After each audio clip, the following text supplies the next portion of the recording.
यहाँ पर ये अभी भी इंतजार कर रहे हैं कि प्रभु जब तक नहीं आएगा मैं बाहर नहीं जाऊंगा, जब तक प्रभु नहीं आएगा मैं बाहर नहीं जाऊंगा। अब 1 बज गया, 2 बज गए, 3 बज गए, यही प्रार्थना वो करते चले जाते हैं। प्रभु तेरा वादा है, तूने कहा है कि मैं द्वार पर खड़ा होकर खटखटाता हूं, प्रभु तूने कहा मैं द्वार पर खड़ा होकर खटखटाता हूं। यही प्रार्थना करते है ना। 3 बज के 4 बज के, फिर ठीक 5 बजे ऐसा हुआ कि उनके घर का जो छत था वो छत के आगे सबसाइडेड हो गया, छत ऐसे खुल गया। सुन रहे ये जैसे छत है ना, बीच से उनका छत ऐसे खुल गया और क्या दिखाई देता है कि यीशु मसीह उसके सामने आके खड़े हो जाते हैं। हालेलुया, यीशु मसीह उसके सामने खड़े हो जाते हैं, साक्षात खड़े हो जाते हैं। और सिर्फ खड़े नहीं होते, ऐसा कहा जाता है, उनकी टेस्टिमनी में ऐसा लिखा है कि यीशु प्रभु ने स्वर्ग से उनके लिए बिस्किट लेकर आया, स्वर्ग से काजू बादाम लेकर के आया, स्वर्ग से और भी जो कुछ वो ला सकते थे वो लेकर के आए और अपने दास को उन्होंने खिलाया। हालेलुया। और जैसे ही ये यीशु प्रभु उसको खिला करके वापस स्वर्ग चले गए, उधर से आवाज आती है कि तेरी बेटी जिंदा हो गई है।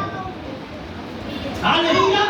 तेरी उसकी बेटी जो 12 बजे मर चुकी थी, 3-4 घंटे के बाद वो बेटी वापस जिंदा हो जाती है।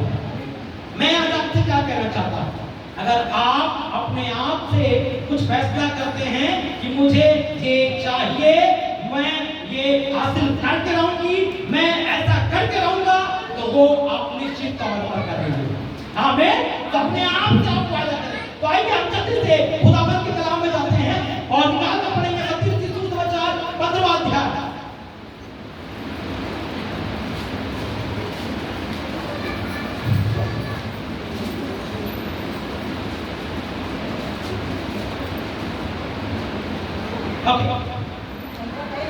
नहीं 21 से पढ़ना शुरू करें। हाँ हाँ जी। कौन स्त्री? कनानी स्त्री, है ना।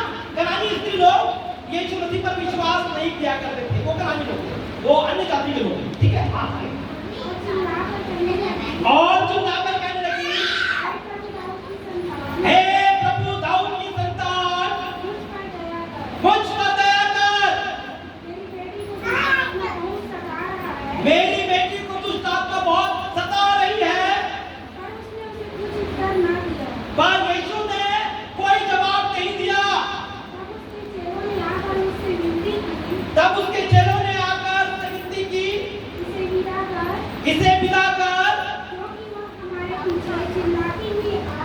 क्योंकि ये हमारे पीछे चिल्लाती हुई आ रही है। उसने उत्तर दिया, इस्राएल के घराने की कोई भी भेड़ों को छोड़ मैं किसी के पास नहीं भेजा गया हूँ। पर वहां आई, यीशु को प्रणाम करके कहने लगी, हे प्रभु मेरी सहायता कर।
इस कहानी को